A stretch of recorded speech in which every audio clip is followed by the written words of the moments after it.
Allah senantiasa melindungi perjalanan kita ini dan menjadi perjalanan yang diridhoi Allah. Bismillahirrahmanirrahim. Allahu Akbar. Allahu Akbar. Allahu Akbar. Subhanalladzi sakhkhara lana hadza wa ma kunna lahu muqrinin wa inna ila rabbina lamunqalibun. Allahumma inna nas'aluka fi safarina hadha al-birra wa taqwa wa minal amali ma tuhibbu wa tarda. Allahumma hawwin alaina safarana hadha wa tuwi anna bu'dahu. Allahumma antas sahibu bis safari wal khalifatu bil ahli bi rahmatika ya arhamar rahimin. Amin amin ya rabbal alamin. Itulah pembacaan doa safar Bapak Ibu sekalian. Alihkan pandangan ke sebelah kiri. Di sebelah kiri ada masjid ya. Jadi masjid itu adalah masjid ijabah namanya. Masjid ijabah. Rasulullah pernah melaksanakan sholat dan berdoa kepada Allah tentang 3 hal doa Rasulullah. Pertama, mohon kepada Allah agar keseluruhan umatnya tidak dibinasakan dengan banjir. Yang kedua, mohon kepada Allah agar keseluruhan umatnya tidak dibinasakan dengan kelaparan. Yang ketiga, mohon kepada Allah agar tidak ada perselisihan pendapat di antara umat Islam atau beda pendapat. Nah, ini yang tidak dikabulkan. Yang ketiga, yang 2 dikabulkan oleh Allah. Alihkan pandangan ke sebelah kanan. Di sebelah kanan Bapak Ibu sekalian adalah makbarah baki. Makbarah baki. itu adalah rumah masa depan kita. Diminta atau tidak diminta, maka kita akan seperti ini sebelah kanan. Bapak Ibu sekalian, kirim salam. Assalamualaikum ya ahlal kubur, dara qaumil mu'minin, wa inna insyaallah bikum lahiqun. Bapak Ibu para jamaah, Ibu Rahman rahimakumullah. Jadi perkuburan Baqi tadi adalah perkuburan yang paling lama di kota Madinah Al-Munawwarah, dan di situ dikuburkan lebih dari 10.000 para sahabat, termasuk Sayyidina Utsman dan putra-putri Rasulullah. Jadi yang mau masuk kan waktunya masih lama. Misalnya ingin masuk ke perkuburan Baqi, waktunya sehabis asar dan biasanya habis sholat subuh. Dan itu untuk bapak-bapak, ibu-ibu tidak bisa masuk ya. Alihkan pandangan ke sebelah kanan Bapak Ibu sekalian. Di sebelah kanan ada masjid yang disebut dengan Masjid Bilal. Nah itu Bapak Ibu sekalian, yang ibu-ibu biasanya banyak teman di situ. Itu masjid yang disenangi ibu-ibu datang.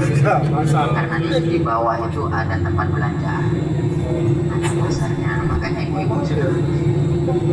Bapak Ibu sekalian para jamaah, Bismillahirrahmanirrahim rahimahullah. Jadi pertama tadi kita menyaksikan Masjid Ijabah. Masjid Ijabah ini Bapak Ibu sekalian disebut dengan Masjid Ijabah karena di situ adalah tempat di mana Rasulullah berdoa kepada Allah dikabulkan oleh Allah. Meskipun satu tidak dikabulkan, maka di situ disebut dengan Masjid Ijabah ya. Jadi Bapak Ibu para jamaah, Bismillahirrahmanirrahim, Masjid Ijabah, doa Rasulullah pertama memohon kepada Allah agar keseluruhan umatnya tidak dibinasakan dengan banjir seperti kaumnya Nabi Nuh. Ini yang tidak mengikuti ajaran Nabi Nuh pada saat itu Bapak Ibu sekalian. Mohon kepada Allah Nabi Nuh, akhirnya Bapak Ibu sekalian, apa yang menimpa kaum Nabi Nuh adalah banjir bandang yang sangat besar. Itu yang tidak diinginkan oleh Rasulullah. Makanya Rasulullah Bapak Ibu sekalian dakwahnya secara terus dalam bersabar. Rasulullah senantiasa bersabar dalam berdakwah ya. Ya akhirnya dakwah Rasulullah tersebar di seluruh dunia hingga bisa kita rasakan nikmatnya iman dan Islam. Bapak Ibu para jamaah, juga kita tadi melewati Masjid Bilal. Masjid Bilal ini Bapak Ibu sekalian, kita diingatkan tentang sejarah Sayyidina Bilal. Kalau kita sudah melewati Masjid Bilal, kita ingat tentang sejarah Sayyidina Bilal. Dalam sejarah Islam mesti ada sejarah Sayyidina Bilal Bapak Ibu sekalian, karena beliau berperan adzan pertama, yaitu yang ditunjuk oleh Rasulullah adalah Sayyidina Bilal. Sayyidina Bilal ini Bapak Ibu sekalian adalah orang Negro, dan pada saat Sayyidina Bilal baru masuk Islam itu masih menjadi budak. Jadi masih menjadi budak. Saat menjadi budak Bapak Ibu sekalian, karena baru masuk Islam dan saat itu masih menjadi budak, majikannya tidak suka karena Sayyidina Bilal ini masuk Islam, sehingga siksaan yang dialami Sayyidina Bilal baru masuk Islam siksaannya sangat pedih. Saat itu Bapak Ibu sekalian, pernah Sayyidina Bilal ini dilentangkan di tengah padang pasir. Dilentangkan di tengah padang pasir, di atas dadanya taruh batu, dicambuk lagi. Bukan musim dingin seperti ini Bapak Ibu sekalian. Jadi dilentangkan di tengah padang pasir karena pada saat itu musim panas. Musim panas di sini mendekati 50 derajat. Jadi Bapak Ibu sekalian, saat itu dilentangkan tengah padang pasir, dicambuk dadanya. Dicambuk, dan setelah dicambuk ditanya oleh majikan, masihkah kau mengikuti ajaran Muhammad? Sayyidina Bilal ini menjawab tetap dengan kalimat ahad. Jadi Sayyidina Bilal yang mampu mengeluarkan kata pada saat itu hanya kalimat ahad Bapak Ibu sekalian. Inilah keteguhan tauhid Sayyidina Bilal yang tetap menuhankan Allah meskipun siksaan yang dialami. Jadi itulah Bapak Ibu sekalian, Sayyidina Bilal adalah termasuk orang yang sangat teguh, sahabat yang sangat teguh tauhidnya. Baru masuk Islam disiksa sedemikian rupa, namun Sayyidina Bilal senantiasa tetap menuhankan Allah Subhanahu wa Ta'ala. Dan Sayyidina Bilal mempunyai satu amalan Bapak Ibu sekalian, yang beliau tidak pernah batal wudhu. Jadi Sayyidina Bilal wudhunya nyambung terus. Hanya Sayyidina Bilal pada saat Rasulullah Isra Mi'raj, Bapak Ibu, Rasulullah Isra Mi'raj ini kunjungan ke surga. Saat itu Bapak Ibu sekalian mendengar bunyi trompa. Ditanya oleh Rasulullah, bunyi trompa siapa? Itu ya Jibril. Maka malaikat Jibril ini menjawab, itu adalah bunyi trompa sahabatmu yang bernama Sayyidina Bilal. Orangnya masih ada di dunia, trompanya sudah didengar dalam surganya Allah. Inilah Bapak Ibu sekalian, Sayyidina Bilal. Dan Sayyidina Bilal ini sangat cinta kepada Rasulullah, sangat cinta kepada Rasulullah. Jadi Sayyidina Bilal ini adalah sahabat yang saat itu Bapak Ibu sekalian ketika meninggalnya Rasulullah tidak mampu untuk tinggal di kota Madinah karena saking rindunya pada masa hidupnya Rasulullah SAW, saking rindunya sehingga Sayyidina Bilal pamit kepada khalifah pertama Sayyidina Abu Bakar untuk keluar dari Madinah. Bukan karena apa Bapak Ibu sekalian, bukan karena mencari kesenangan, tapi Sayyidina Bilal Bapak Ibu karena rindunya kepada Rasulullah sehingga tidak mampu untuk hidup di Madinah, memilih untuk keluar ke negara Syam. Saat itu Bapak Ibu sekalian lama tidak mengunjungi Madinah. Sayyidina Bilal datang dalam mimpi Sayyidina Bilal ini Bapak Ibu sekalian, Rasulullah berkata, sungguh gersang hatimu ya Bilal sehingga engkau tidak pernah mengunjungiku.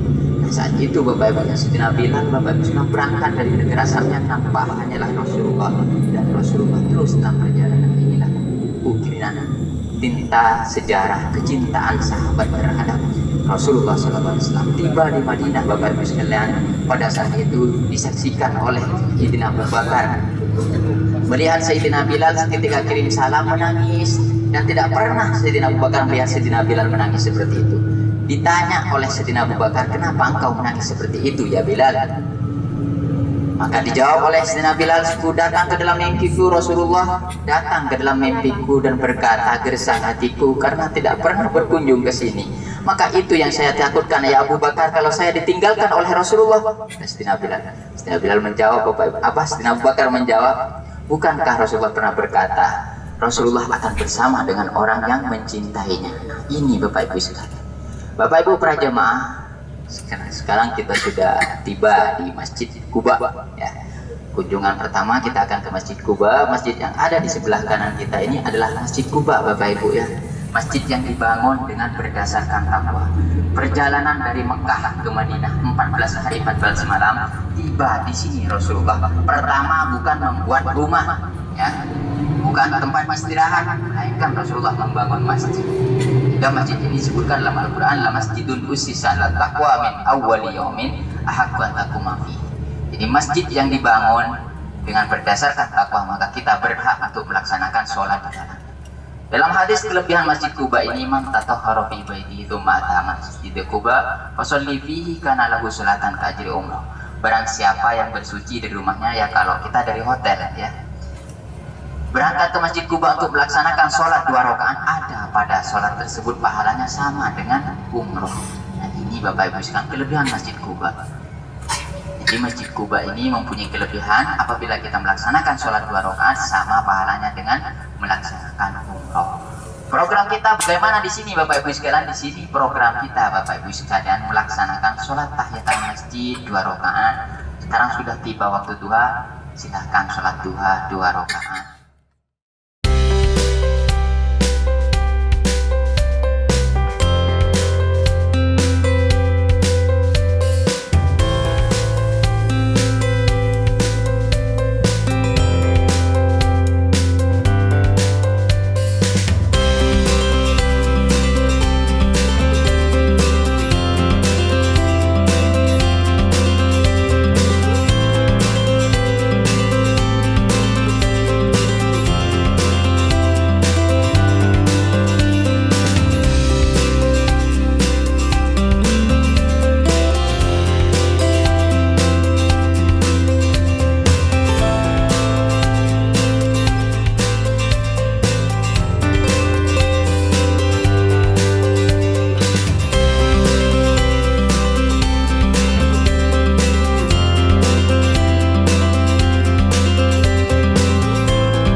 Alhamdulillah Rabbil Alamin. Wa bihi nasta'inu ala umur dina wa din. Wassalatu wassalamu ala ashrafil mursalin Sayyidina wa maulana Muhammadin wa ala alihi wa ashabihi ajma'in. Amma ba'du. Bapak Ibu para dhifur rahman, dhifur Rasulullah yang berbahagia, mengawali perjalanan kita pada pagi hari ini, marilah bersama-sama sebagaimana biasa kita mengucapkan doa safar terlebih dahulu. Bismillahirrahmanirrahim. Allahu Akbar. Allahu Akbar. Allahu Akbar. Subhanalladzi sakhkhara lana hadza wa ma kunna lahu muqrinin wa inna ila rabbina lamunqalibun. Bismillahi majraha wa mursaha inna rabbi laghafurur rahim. Allahumma inna nas'aluka fi safarina hadha albirra wat taqwa wa minal amali ma tuhibbu wa tarda. Allahumma hawwin alaina safarana hadha wa atwi anna bu'dahu. Allahumma anta sahibu fi safari wal khalifatu fil ahli. Innal ladzi farada alayka al-Qur'ana laradduka ila ma'ad. Bisirril Fatihah.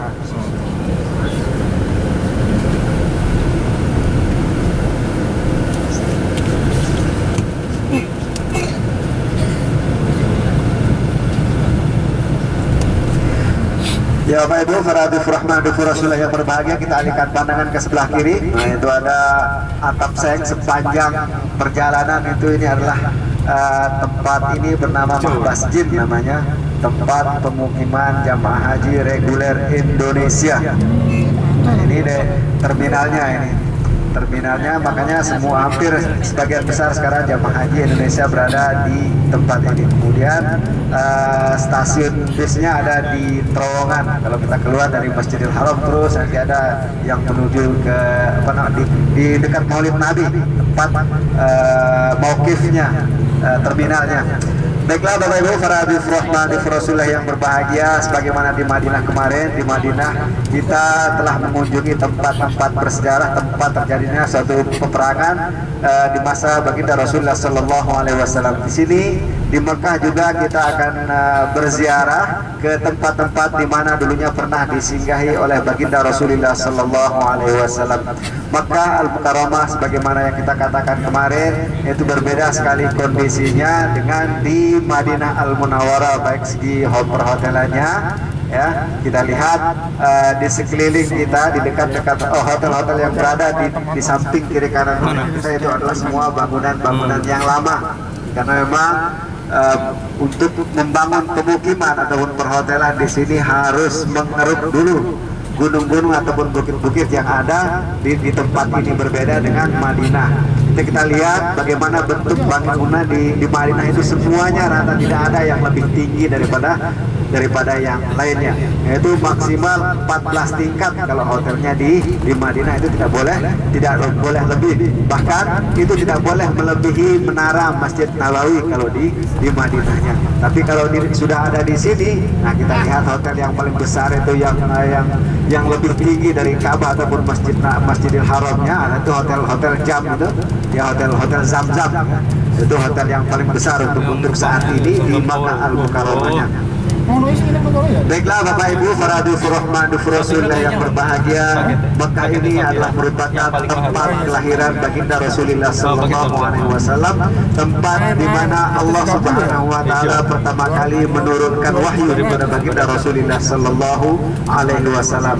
13 tahun kurang lebih lamanya baginda Rasulullah sallallahu alaihi wasallam mengajak orang-orang Arab, orang-orang Mekah khususnya untuk beriman kepada Allah dan Rasulnya. Namun ada yang menerima, ada yang juga tidak menerima, yang keras-keras, yang lemah-lemah, yang lembut. Ini di akhir perjalanan baginda Rasulullah sallallahu alaihi wasallam di Makkah Al-Mukarramah ini. Jadi Rasulullah ingin dibunuh oleh orang-orang kafir Quraisy ketika itu karena tidak menyukai apa yang disampaikan, yang dibawa oleh baginda Rasulullah sallallahu alaihi wasallam. Maka pada malam itu beliau langsung menuju ke Jabal Sur, istilahnya ini yang akan kita kunjungi pertama kali. Ya, ada beberapa tempat bersejarah di sini yang akan kita kunjungi. Yang pertama adalah Jabal Sur, kemudian nanti ke tempat-tempat pelaksanaan ibadah haji, Arafah, Muzdalifah, Mina. Nah, lalu kita akan beranjak ke Ji'rana nantinya sambil untuk melaksanakan niat umroh nanti dari Ji'rananya. Dari Ji'rana nanti kita akan kembali ke Mekah. Di antara perjalanan kita Ji'rana hotel itu ada sebuah tempat lagi, tempat turunnya wahyu di Jabal Nur, namanya di Gua Hiro. Kita tidak akan naik ke Gua Hiro. Di Jabal Sur ini juga ada sebuah gua yang disebut dengan Gua Sur.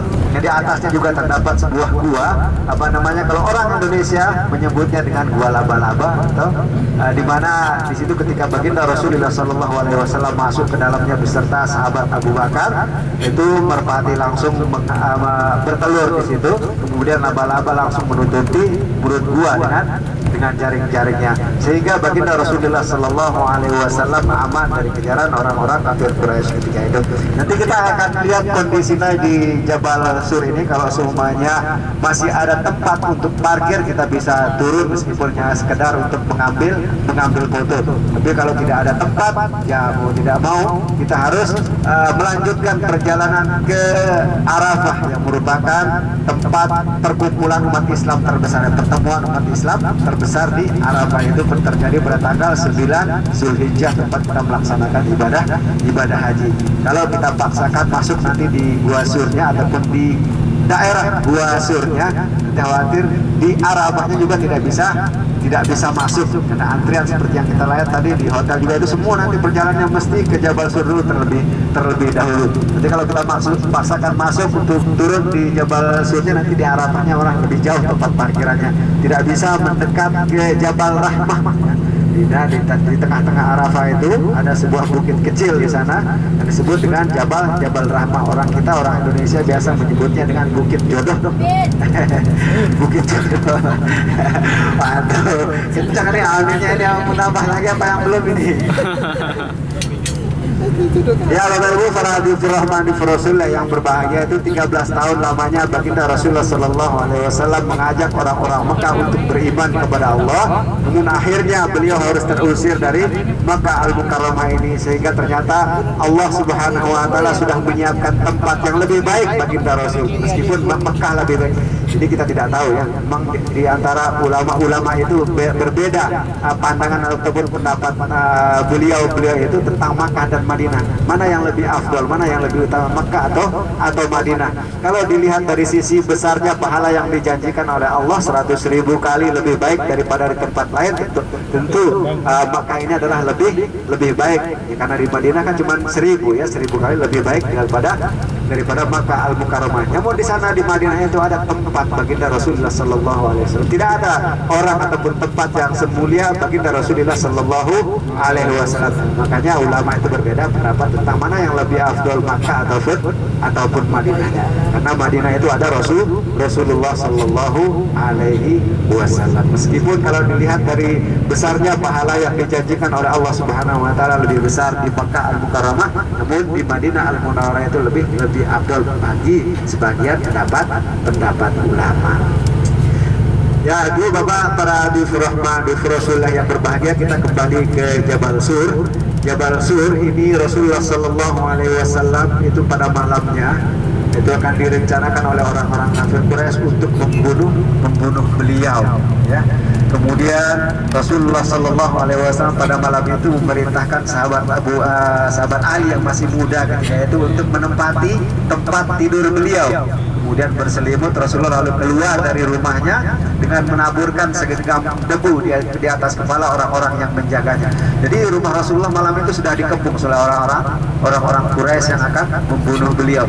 Namun Allah Subhanahu Wa Taala menutup mata hati mereka juga ditutup oleh Allah Subhanahu Wa Taala sehingga tidak melihat baginda Rasulullah Sallallahu Alaihi Wasallam keluar dari rumahnya.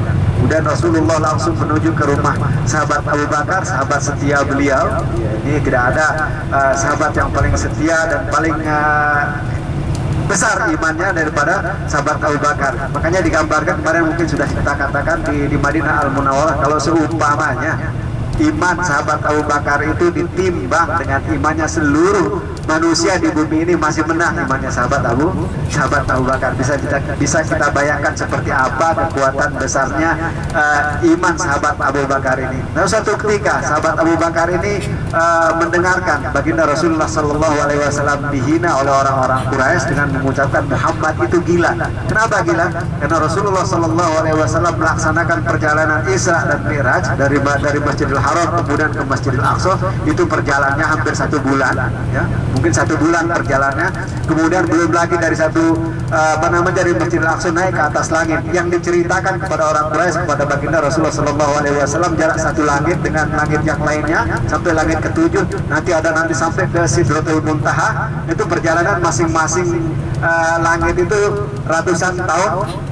Cahaya perjalanannya seperti yang diceritakan oleh baginda Rasulullah Sallallahu Alaihi Wasallam. Inilah yang membuat orang-orang kafir Quraisy mengatakan Muhammad itu gila. Namun ketika sahabat Abu Bakar mendengar benar Muhammad mengatakan begitu, kalau sebenarnya Muhammad yang mengatakan begitu, saya percaya, kata sahabat Abu Bakar. Makanya beliau itu digelari dengan as-siddiq, orang yang membenarkan ataupun orang yang jujur, karena beliau tidak memerlukan ataupun tidak menginginkan bukti yang lain untuk membenarkan apa yang disampaikan oleh baginda Rasulullah Sallallahu Alaihi Wasallam. Tidak perlu melihat, cukup hanya mendengar dari orang lain.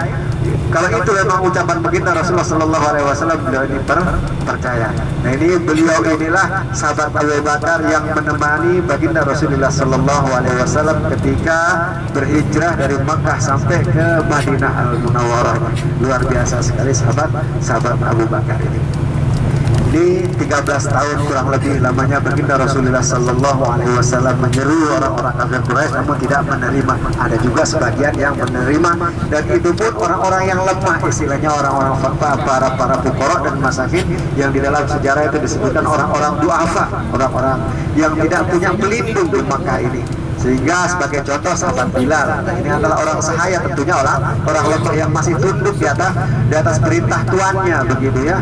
Sehingga sahabat Bilal ketika diketahui oleh tuannya masuk Islam, beliau disiksa. Jadi Rasulullah Sallallahu Alaihi Wasallam sangat bersedih dengan apa yang dilakukan oleh orang-orang Quraisy kepada umat beliau. Makanya melaksanakan ibadah pun tidak bisa melaksanakan sholat khususnya secara terang, masih sembunyi. Makanya pelaksanaan sholat pada awal Islam itu disiarkan itu menghadap Baitul Maqdis, belum bisa menghadap ke Ka'bah Al-Musharrafahnya. Kemudian sahabat Bilal ini dimerdekakan kembali oleh sahabat Abu Bakar. Jadi ditebus dia dari tuannya. Ini sahabat Abu Bakar. Jadi baginda Rasulullah Sallallahu Alaihi Wasallam langsung ke rumah sahabat Abu Bakar dan langsung pergi ke Jabal Sur untuk sejenak untuk mengelabui orang-orang yang mencarinya. Dan karena jarak ataupun arah daripada Jabal Sur ini berseberangan dengan arah Madinah Al-Munawwarah. Jadi kalau semuanya dikejar oleh orang-orang kafir Quraisy ketika itu Rasul mestinya akan mengejar menuju jalan yang ke arah Madinah, begitu ya, ke arah utara. Ya, ke arah utara, ya betul. Kemudian Jabal Surnya berada di selatan. Jadi tidak mungkin akan bertemu dengan baginda Rasulullah Sallallahu Alaihi Wasallam. Masing-masing sudah mempunyai mata-mata tersendiri untuk mencari jejaknya, sehingga jejak Rasulullah Sallallahu Alaihi Wasallam tercium juga oleh orang-orang kafir Quraisy ketika itu, sehingga pencarian mereka, ya, orang-orang yang mencarinya itu menemukan baginda Rasulullah Sallallahu Alaihi Wasallam di atas bukit tersebut, di dalam gua. Namun kembali kita ucapkan, ternyata Allah Subhanahu wa Ta'ala menutup mata hati mereka untuk tunduk ataupun melihat ke dalam mulut gua, karena memang di sana sudah tertutup guanya dengan sarang laba-laba, kemudian dengan merpati yang bertelur. Jadi logika mereka, mungkin Muhammad dan Abu Bakar itu masuk ke sini. Kalaupun sepanjang mereka masuk, biasanya ini sarang laba-laba ataupun jaring laba-laba ini tentunya akan dosa. Inilah yang dikatakan oleh orang-orang kafir Quraisy ketika itu. Sahabat Abu Bakar itu sangat bersedih dan menangis melihat orang-orang yang berada mencarinya, karena kaki mereka itu sudah tampak dari dalam gua, sehingga baginda Rasulullah Sallallahu Alaihi Wasallam menenangkan sahabat Abu Bakar sebagaimana yang dikatakan di dalam Al-Quran, la tahzan innallaha ma'ana, janganlah kau bersedih wahai Abu Bakar, sesungguhnya Allah bersama kita. Inilah kisah sahabat Abu Bakar dan Rasulullah Sallallahu Alaihi Wasallam ketika pelaksanaan hijrah menuju ke Madinah Al-Munawwarah. Jadi kurang lebih selama 3 hari 3 malam beliau berada di bukit ini. Kemudian sebagai cateringnya, nah ini salah seorang cateringnya yang mengantarkan makan di sana ada salah seorang putri sahabat Abu Bakar yang bernama Siti Asma. Nah, Siti Asma ini ketika akan membawa makanan ke atas bukit tersebut itu dalam keadaan hamil besar. Dalam keadaan hamil. Nah, beliau inilah mengantarkan makanan kepada ayahnya dan juga baginda Rasulullah Sallallahu Alaihi Wasallam. Jadi ketika makanan itu tidak tahu bagaimana cara membawanya, bagaimana pakai kantong plastik, pakai apa, di Siti Asma ini langsung merobek selendangnya menjadi 2 untuk mengikat butilan buntilan karung yang akan dibawa ke atas sebagai bekal ayah dan Rasulullah Sallallahu Alaihi Wasallam. Makanya beliau ini digelari dengan Zatun Nitoqain, istilahnya wanita yang memiliki 2 bilah selendang. Nah, beliau memecah ataupun merobek selendangnya menjadi 2 untuk mengikat kantong yang akan dibawa ke atas bukit sur tersebut. Jadi pencarian orang-orang kafir Quraisy itu kenapa mereka begitu bersemangat mencari Rasulullah Sallallahu Alaihi Wasallam. Kita putus dulu, nanti kita sambung lagi. Ini kita perhatikan parkir busnya sudah mulai penuh, kita lihat. Kita tidak turun ya, hanya sekedar melihat. Memang kalau dilihat memang keutamaan tidak ada keutamaan apa-apa, namun sekedar untuk mengetahui ya, seperti inilah kondisi daripada Jabal Sur ini ketika pelaksanaan ziarah. Belum lagi nanti di Arafah. Kalau di Arafah sangat full sekali, apalagi ketika pelaksanaan ibadah haji. Memang semua jamaah umrah itu rute ziarahnya mesti ke tempat ini, karena memang inilah tempat-tempat yang utama yang sering dikunjungi oleh baginda Rasulullah Sallallahu Alaihi Wasallam. Jabal Sur, Arafah, Muzdalifah, Mina yang merupakan tempat pelaksanaan ibadah haji ya. Kemudian ke Jiranahnya nanti. Nah, inilah tempat-tempat sama ziarah. Nanti semuanya akan berakhir di Jiranah. Nah, semua nanti akan berkumpul di sana untuk mengambil mikot umroh, untuk melaksanakan umroh yang kedua mungkinnya bagi yang sudah datang kemarin. Nah, ini kalau kita paksakan masuk, sebagaimana kita katakan, nanti di Arafahnya malah tidak bisa masuk. Mudah-mudahan di Arafahnya bisa masuk, jadi Bapak Ibu bisa yang mau naik ke Jabal Rahmah. Jabal Rahmah itu adalah tempat pertemuan Nabi Adam dan Ibunda Siti Hawa. Dan orang Indonesia, orang kita menyebutnya kadang-kadang dengan bukit. Sebelum masuk ke dalam garis pelang tersebut, haji kita belum dikatakan wukuf ya. Makanya karena ibadah haji adalah terkait dengan tempat dan waktu, harus tepat waktunya, harus tepat tempatnya ya. Karena pelaksanaan ibadah haji hanya beberapa saat. Al-Hajju Asyhurun Ma'lumat disebutkan dalam pelaksanaan ibadah haji itu hanya beberapa bulan. Itu bulan-bulan hajinya, tapi intinya pada hari Arafah. Ya, bulan haji itu kan Syawal, Zulqa'dah, dan 9 ataupun 10 pada Zulhijjahnya. Ini adalah hari bulan-bulan pelaksanaan ibadah haji. Nah, kemudian nanti kita sambung lagi untuk rangkaian manasiknya. Ini kita sudah akan mendekat ke tengah-tengah Arafah. Ini di tengahnya ada sebuah bukit yang bernama Jabal Rahmah. yang kita sebutkan tadi sebagai Bukit Jodoh, kalau yang disebutkan oleh orang kita orang Indonesia. Kenapa tempat ini disebut dengan Arafah? Nah, ini yang sering ditanyakan oleh para jamaah kita, jamaah Indonesia. Ini ada beberapa versi, ada beberapa riwayat tentang nama kenapa tempat ini disebut dengan Arafah. Ya nanti kita kita lanjutkan kisahnya. Yang jelas di sini salah satu daripada riwayat ini adalah baik.